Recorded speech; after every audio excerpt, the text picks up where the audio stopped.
Watch, Eileen Moore. The year is 1900. 3 men vanished, leaving behind a lighthouse still in working order. Inside the house, 3 sets of waterproof gear were missing, yet the boat and all rescue equipment remained untouched. The official verdict: an accident caused by a rogue wave. But that same night, dozens of fishermen from nearby islands reported seeing something different.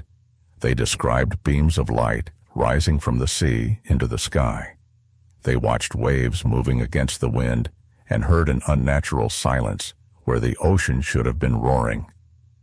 Why did the official investigation ignore multiple eyewitness accounts of these anomalies? If the keepers were swept away by the sea, then what were the lights witnessed from miles away? And how can we explain the journal entry written right before their disappearance, stating that the sea was calm? At 11:30 in the morning, on the 26th of December 1900, a landing party led by First Officer McDougall and 2 sailors began a thorough inspection of Eileen Moore. The first building they entered was the keeper's house, a stone structure 12 by 8 meters with thick walls built to withstand Atlantic storms. The front door was closed but not locked, only fastened with an inside bolt. This meant the last person to leave had been inside the house. McDougall and his men circled the building, checking windows and other entrances. All the shutters were tightly secured in accordance with winter storm procedures.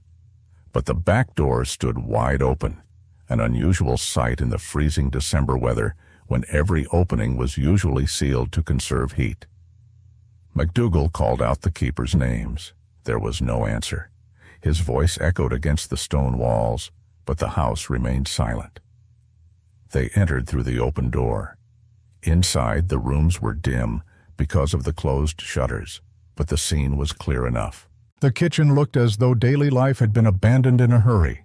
Food sat cold on the plates. Cups of tea remained half full.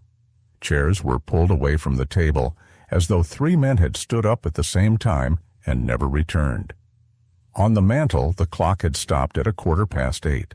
Whether in the morning or evening was unclear, but it had not been wound for days. Ashes smoldered in the fireplace, though the fire itself had long gone out. Kindling lay ready to be used, but had not been touched. The beds were unmade. Pillows still bore the impressions of the men's heads. Personal belongings remained in place: clothes in the wardrobe, shaving kits on the shelf, and money untouched in the desk drawer. Letters home sat on the table, ready to be picked up by the next supply ship. Up in the lighthouse tower, the Fresnel lens of the First Order, a massive construction of prisms and mirrors weighing several tons, was intact and spotless. The rotating mechanism was functional. Fuel stores were sufficient for several more days of operation. Everything had been maintained properly, but no one had wound the clockwork that kept the light turning. The logbook contained entries up to the 15th of December. The final note, written by Chief Keeper James Marshall, read, "The storm is over. The sea is calm. God is with us." A complete search of the island followed. Eileen Moore is a flat plateau, 40 meters above sea level, surrounded by sheer cliffs. Hiding places are nearly non-existent. Outbuildings, the equipment shed, fuel store, and workshop showed no signs of disturbance. Coal and kerosene supplies were plentiful. Tools lay on the workbench as if repairs had been interrupted. The shoreline showed no evidence of departure or forced entry. All valuables remained untouched. Yet 3 heavy coats and boots were missing from the house, suggesting the men had stepped outside in work attire. Their pay, over 100 pounds in sterling, was still in the drawer. The keepers had written about returning home for Christmas. MacArthur had written to his parents that service on the lighthouse was more engaging than expected, while Ducat told his wife that he would return home for the holidays, bringing gifts for the children. There were no signs of violence, no struggle, and no panic. Furniture stood undisturbed. Nothing was broken or overturned. The only oddity, All 3 kitchen chairs had been pushed back at once, as though the men had risen together.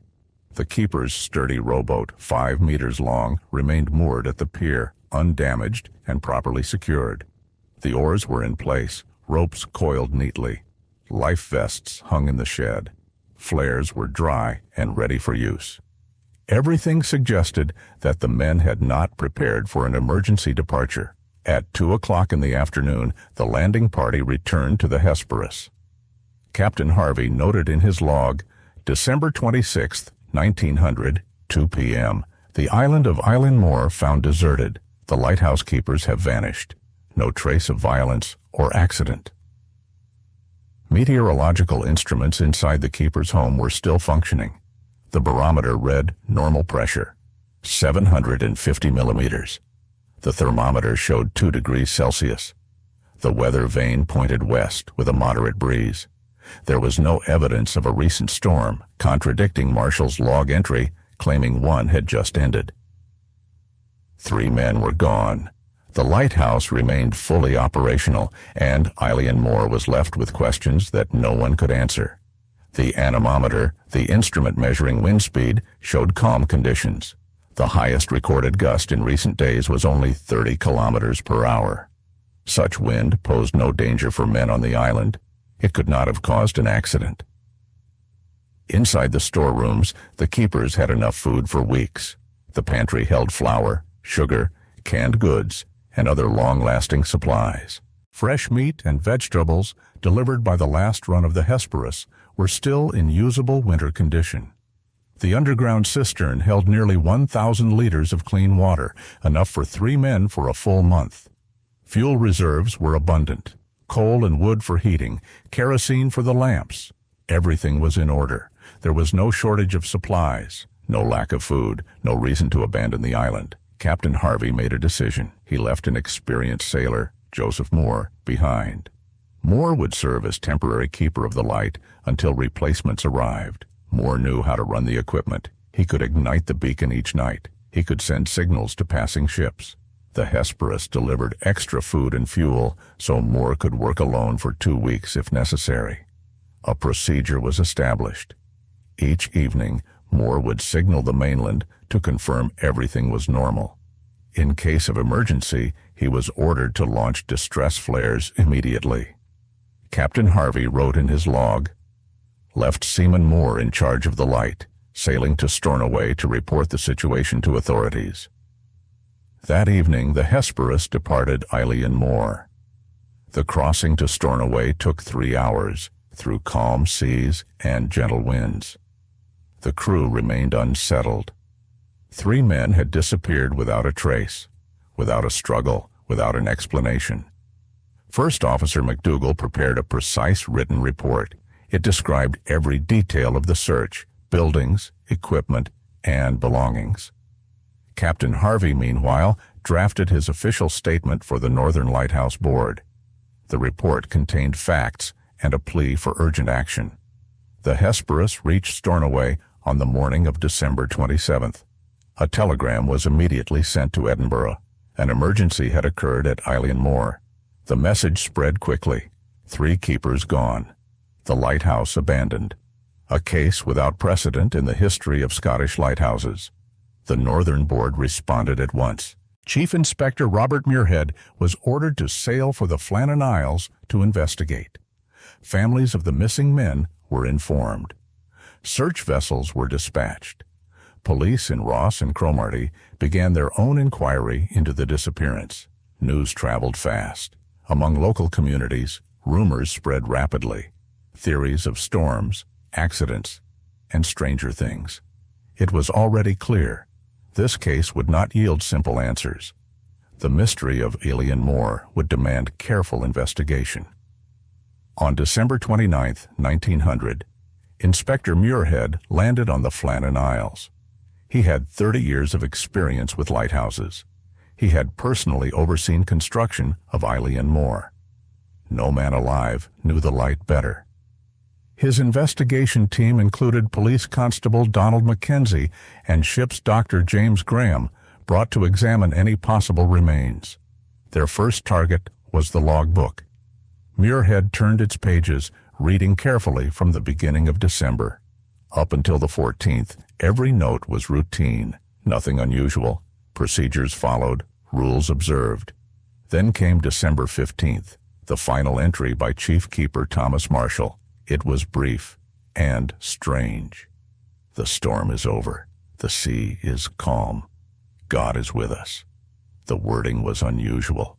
Logbooks demanded neutrality and precision. This was personal, emotional. A handwriting expert, William Stewart of Edinburgh, was brought in. His analysis confirmed the entry belonged to Marshall. Yet there were changes. The strokes were heavier, letters larger, more uneven, the pressure of the pen inconsistent. The words, God and with us, were written with care, as if deeply significant to him. Stewart concluded, the keeper wrote this in a state of emotional strain. He was not panicked, but he was disturbed. He wanted to finish quickly, and he omitted his usual care. No time, no signature. That, too, was highly unusual. Based on the evidence, Inspector Muirhead tried to reconstruct the final days of the keepers. December 14th.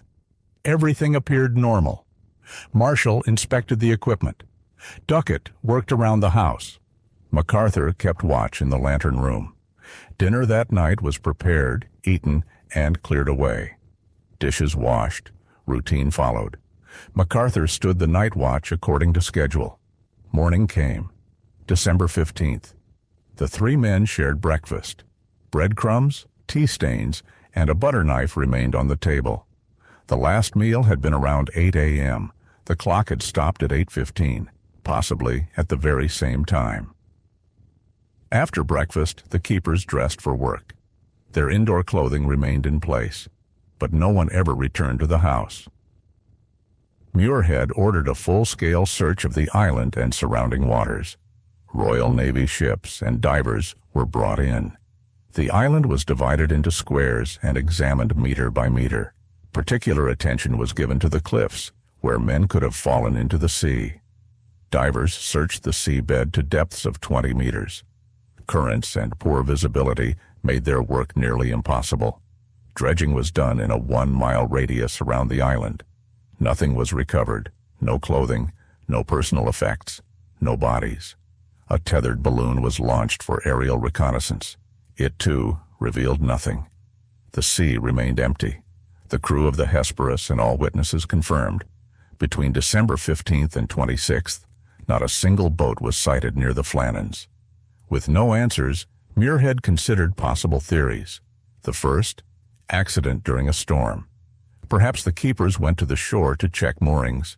Perhaps a massive wave swept them away. The sea might have carried their bodies far from the island. The second, suicide, or murder followed by suicide. Isolation and pressure could drive men to tragedy, but there were no farewell notes, no signs of violence, and no motive. The third, attack by pirates or smugglers. They could have seized the men, taking them from the island, but valuables were untouched. The theory seemed weak. The fourth, voluntary departure, fear of some unknown force, a panicked escape. Yet there was no sign they had attempted to flee. Muirhead leaned toward the first theory, death during a storm. Weather records showed rough seas in mid-December. A rogue wave towering 20 meters or more could strike without warning. Such waves appear even in calm seas. They leave no time to react. On the rocks, the inspector found broken mooring equipment, iron railings bent, metal fixtures of the landing stage twisted from their mounts. Evidence of a powerful wave. But the doctor in the inspection team suggested another angle. Psychological strain. Isolation can unhinge the mind. History shows cases of collective panic, even hallucinations. That final log entry, invoking God. Could it point to religious fervor, a vision, a fearful warning? And yet Marshall, with 20 years at sea. Duckett, a family man of steady mind. MacArthur, young but proven reliable. All three were known as calm, stable, not prone to madness. The house bore no signs of struggle, no robbery, no forced entry. Nothing suggested a crime. 3 men, simply gone. There were no signs of robbery, no signs of violence. Money and valuables were untouched. The service pistols remained locked in their safe. Food, fuel, and supplies were left behind. The only boat belonged to the keepers, and it was still moored at the pier. Reaching Eyewitness from the nearest inhabited islands, over 20 miles away, without a ship was nearly impossible. Constable Mackenzie concluded, "There is no evidence of strangers on the island during the disappearance." The idea of voluntary departure was also dismissed. The men took no money, no documents. Their letters home spoke of Christmas plans, not escape. Their boat remained tied, no attempt to flee. To cross winter seas in that vessel would have been suicide. None of the men had a motive to run. Marshall had a career ahead.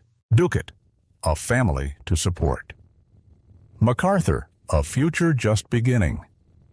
No debts, no crises, no reason. On January 3, 1901, an official commission arrived at Eyewitness. It was led by Superintendent Robert Muirhead, a man with 30 years' experience. With him came engineer David Stevenson, safety inspector James Dundas, Lloyd's insurance representative William Ross, and Constable Donald Mackenzie. The team brought the best equipment of the day, a camera, measuring tools, instruments for material analysis. For 3 days they photographed every building and object. Over 100 photographs documented the keeper's house, the beacon, and the surrounding terrain. Particular attention was given to storm damage along the cliffs. Engineer Stevenson measured and recorded every detail. The most critical discovery was made on the west side of the island. It had been missed in the initial survey. The iron stairway leading from the landing to the cliff top was bent and torn from its mountings. This structure sat over 30 meters above sea level. Guardrails along the footpath had been ripped away for 15 meters. Heavy iron posts, 10 centimeters thick, were twisted like wire. The concrete platform at the base of the light tower was cracked and broken. Stone blocks, weighing over 100 kilos, had been displaced. Stevenson calculated the force required for such damage. It would take the impact of water 40 meters high. Only a giant wave, over 50 meters. Something almost impossible, even in the fiercest Atlantic storms. To test this theory, the commission requested weather records from all regional stations for December 10th to 20th. Chief meteorologist Professor Alexander Macmillan reviewed the data. Between December 12th and 14th, a storm had struck. Winds at 80 kilometers per hour. Waves between 8 and 10 meters high. But by the 15th, conditions improved. Wind dropped to a 6 on the Beaufort scale. Waves fell to 4 or 5 meters. Professor Macmillan concluded, the weather of December 15th could not have produced waves higher than 15 meters, and yet the damage to the western shore required a force almost triple that. An answer came from another expert, oceanographer Dr. John Murray of Edinburgh University. He pointed to a dangerous and little understood phenomenon. Rogue waves, born from a collision of storm seas, ground swell, and seafloor topography. They can rise suddenly, towering 2 or 3 times above surrounding waves. The seabed near the Flannan Isles created a natural trap, a focus for wave energy. Ordinary waves could merge into something extraordinary, a monster. Dr. Murray calculated that under the right conditions, a rogue wave as high as 60 meters could strike the island. A rogue wave. It would have lasted only seconds. Yet its force, enough to tear metal, shatter stone, and sweep men into the sea. The theory explained everything: the ruined shoreline, the missing bodies, dragged far into the Atlantic. The commission tried to rebuild the final hours. Morning, December 15th. The keepers followed routine. Marshall wrote the last log entry around 8 a.m. The sea, calm. The storm, past. Perhaps they decided to inspect the western shore, to check the moorings, damaged in past days of heavy seas. At 8:15, the clock in the house stopped. At that same moment, the wave struck. A wall of water overwhelmed the cliff. The men stood no chance. They were gone. The commission also studied the psychological angle. Letters home showed no despair, no arguments, no fear. Marshall promised his wife they would buy a house in Stornoway after his promotion. Ducat wrote of Christmas gifts for his children. MacArthur shared plans of marriage. Families and colleagues all agreed. The men were steady. They endured isolation. They were not fragile. The only oddity, the religious words in the final entry. A warning, a feeling of doom, but not madness. Dr. Ross, psychiatrist from Glasgow, concluded there is no reason to believe psychological factors caused their disappearance. The lighthouse machinery was checked again. Every system worked.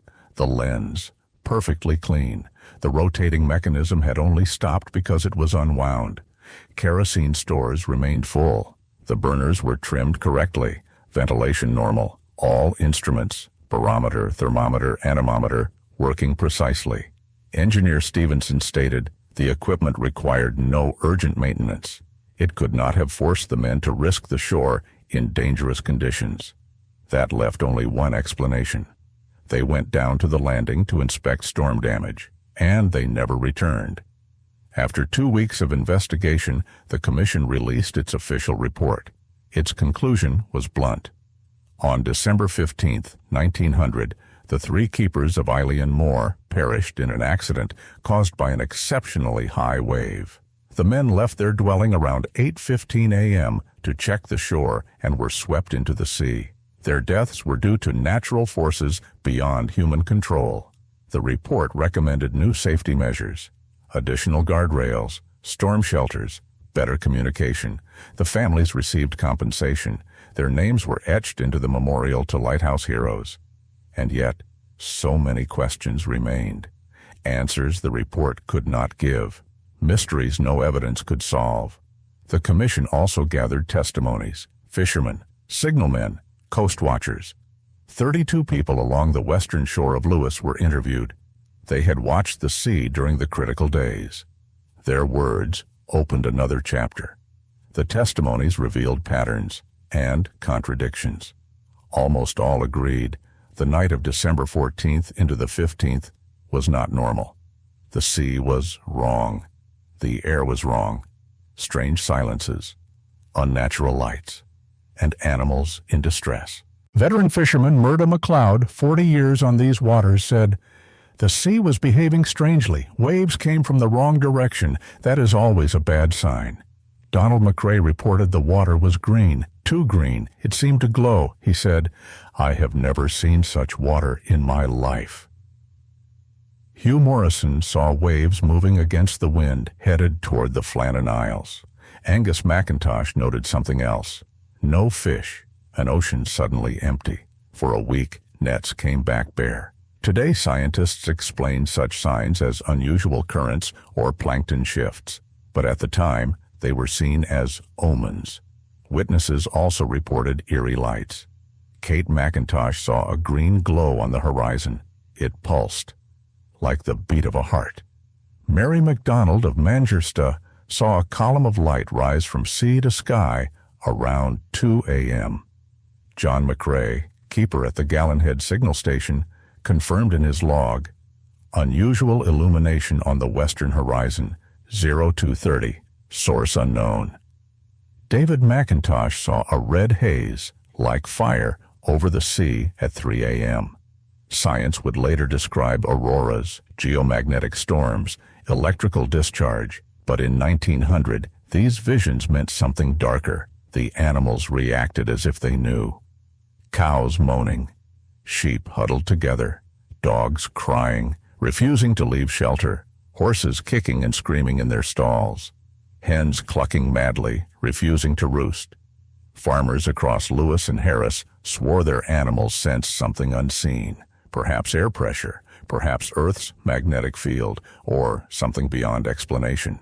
But the human accounts conflicted. Some swore the morning of December 15th was calm. clear skies, light winds.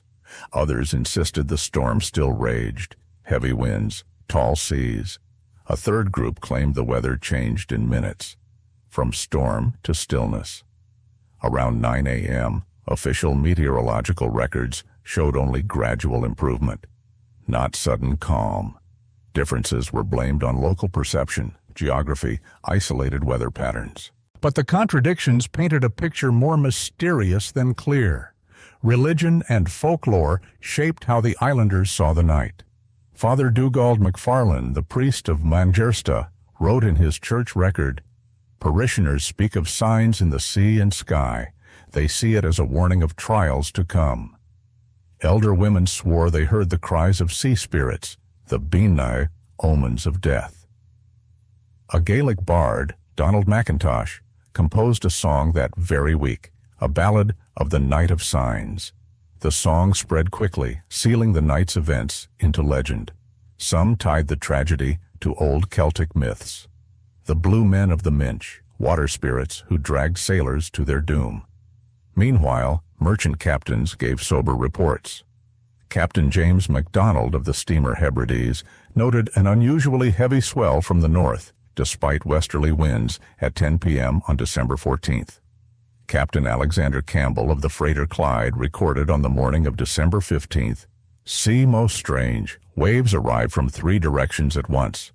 Murdo McCrae, aboard the trawler Lewis, wrote, 10 a.m., the Eilean Moor light not in operation, visibility good, daymark should be visible. Confirmation. The beacon was already dark, the keepers already gone. Elsewhere, more sightings. On Harris, fisherman Neil McIntosh saw a fiery column rise above the sea near midnight. On Skye, lighthouse keeper Roderick MacDonald wrote in his log, "An unusually bright aurora, descending almost to the horizon." On the island of Terransay, witnesses spoke of something unnatural. A silence. Total silence. No sea, no wind, nothing. At the same hour, on Bornholm, people reported waves of light racing across the sky, from west to east, 3 in the morning. These accounts, separated by miles of open water, hinted at a large-scale atmospheric anomaly. The Commission weighed these testimonies carefully. Memory can bend, stories shift, folklore alters facts. Yet the words of veteran seamen, lighthouse keepers, professionals trained to observe, these carried weight, especially when entries were made in official logs. The more independent accounts aligned, the harder they were to dismiss. Constable Mackenzie wrote, "Many details recur in the testimonies of people who never spoke to each other.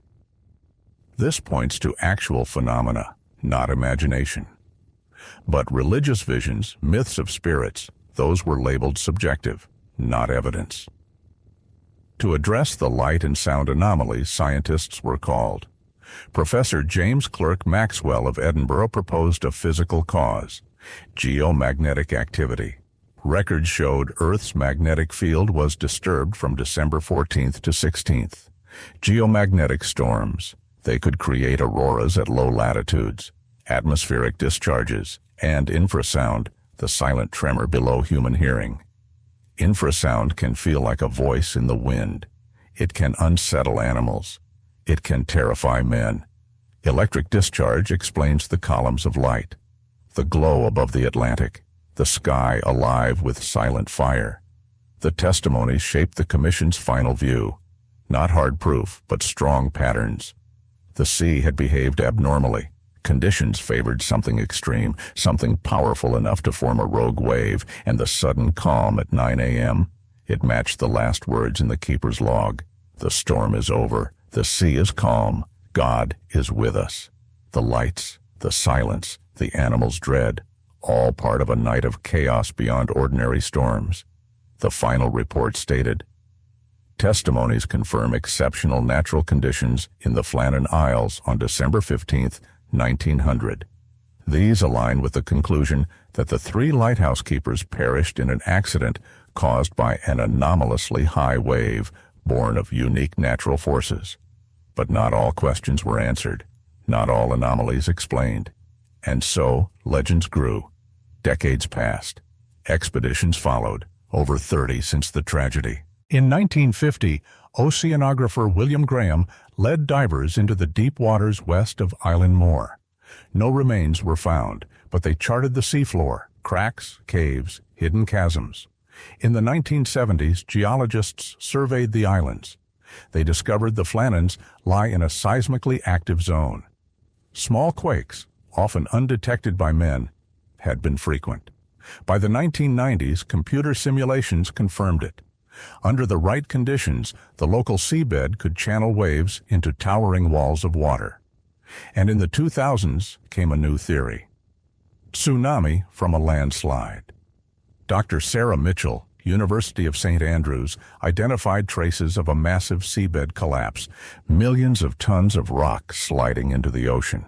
Her findings suggested it occurred sometime between 1850 and 1950, a single event, enough to generate a wave 80 meters high, a monster rising out of the sea. Close to shore, such a wave would stand towering, unstoppable. By the time it struck the island cliffs, it could still measure 20 or 30 meters. More than enough to shatter stone, bend iron, and sweep 3 men into oblivion. But the timing could not be proven. The geological record pointed only to a window of 50 years. It might have been then. It might have been later. No certainty. Only shadows. Climatological studies across the past 150 years revealed recurring cycles of brutal winters in the North Atlantic. The winter of 1900 to 1901, among the fiercest ever recorded. Professor James MacDonald of Aberdeen examined the archives. December 1900 was unique, he concluded. Atlantic cyclones that season were 30% more intense than average. Low pressure, high winds, long sustained storms. The perfect recipe for rogue waves. Modern satellites have since confirmed it. Single, isolated waves, towering more than 30 meters, recorded in the very waters of the Flannan Isles, under conditions remarkably similar to that fateful December. Climate change tells a harsher story. Extreme storms in the North Atlantic have increased 20% over the past century, meaning what happened once at Alien Moore could happen again. Science then turned inward. Psychology.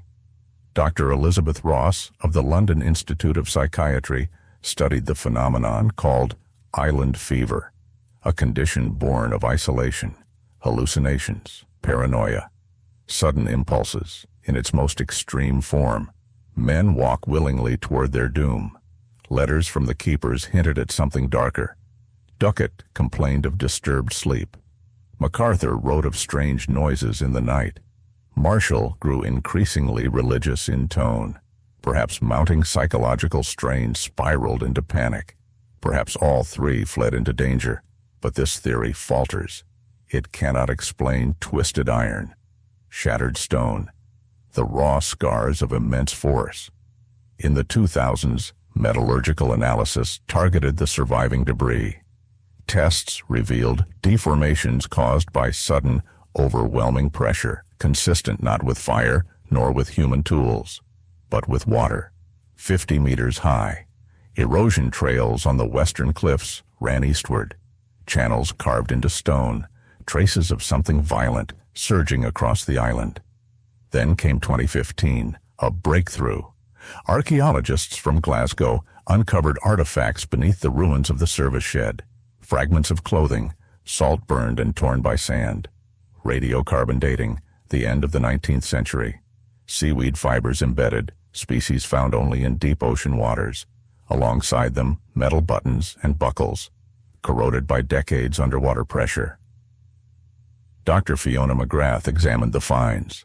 Her conclusion was chilling. The keepers were indeed swept into the sea by a high-energy surge. The same force hurled fragments of their clothing back onto the island itself. The direction of debris confirmed it. The wave had moved west to east. It had risen 30 meters above sea level, climbing higher than the cliffs themselves. Modern seismic and oceanographic instruments continue to monitor the Flannan Isles. They record tremors, sudden swells, and disturbances deep beneath the waves.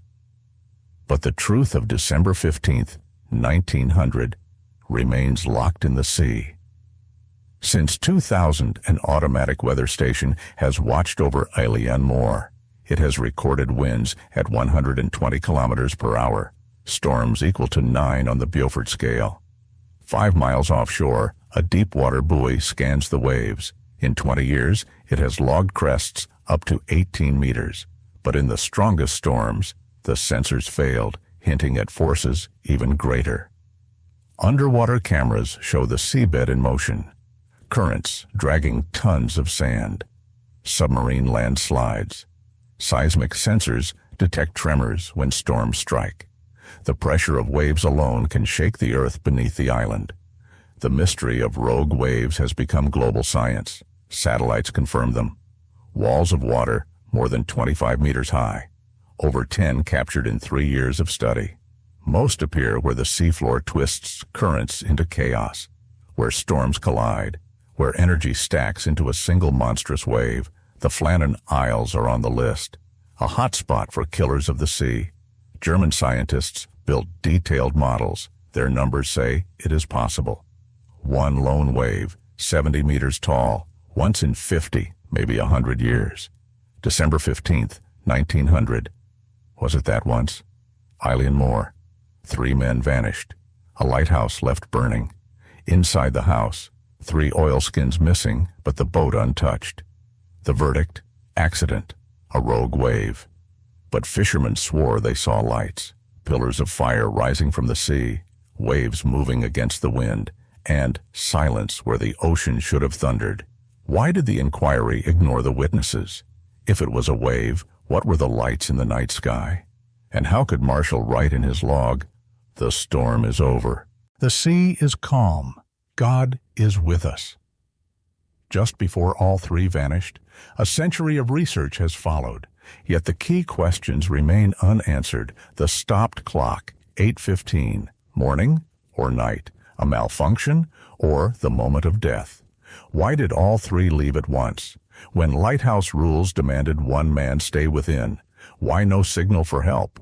These were not novices. They knew the sea. They knew its dangers. Fragments of clothing were later found, but no bodies. Only evidence of overwhelming force and a vanished trail. By 2024, science has split. One theory, rogue wave. Another, local tsunami, triggered by submarine landslide. Another, meteotsunami, born of sudden pressure changes. A quake beneath the seabed. Or a combination, wave, storm, and geomagnetic storm fused into one. Still, none explains it fully. Not the lights, not the silence, not the words, "God is with us." The reality is this: the event was too brief, too powerful. In minutes, perhaps seconds, it erased every trace and left only the legend. The ocean erased the evidence, the bodies of the keepers, their possessions, carried away by the tides. Never found, despite endless searches. Such events are rare. Rogue waves, local tsunamis, they rise once in decades. They strike without warning and vanish before they can be studied. The mystery of Eyewitness Moor gave birth to legends, whispers of spirits, lights in the sky, the sea claiming what it wanted. But it also gave rise to science. For decades, rogue waves were dismissed as sailors' tales. The disappearance of 3 keepers forced the world to look deeper. Today, these giant waves are measured, modeled, and accounted for in the design of ships and structures. Modern lighthouses run by automatic systems. Satellites watch the seas. Evacuation methods stand ready. A tragedy like Eyewitness Moor should never happen again. Yet the island remains a place of pilgrimage. For scientists, for believers, for those drawn to mystery. The lighthouse was restored and automated in 1970. It still shines its warning over the Black Atlantic, but no one lives there anymore. The names of the lost men are carved into stone. Thomas Marshall, James Ducat, Donald MacArthur. The plaque reads, in memory of the keepers of Moor, disappeared December 15th, 1900. Their service to the light continues in our hearts. The mystery of Moor remains, a reminder of the sea's power, of the limits of science, and of the courage of men who guard the edge of the world. 3 keepers vanished into history's fog, leaving only questions and a story that refuses to end. 3 men vanished without a trace. A lighthouse left burning, the sea took its secret to the depths. What really happened on Moor? The mystery remains. Thank you for watching. What do you think happened to the men of Moor? Share your thoughts in the comments. The mystery lives on in every theory.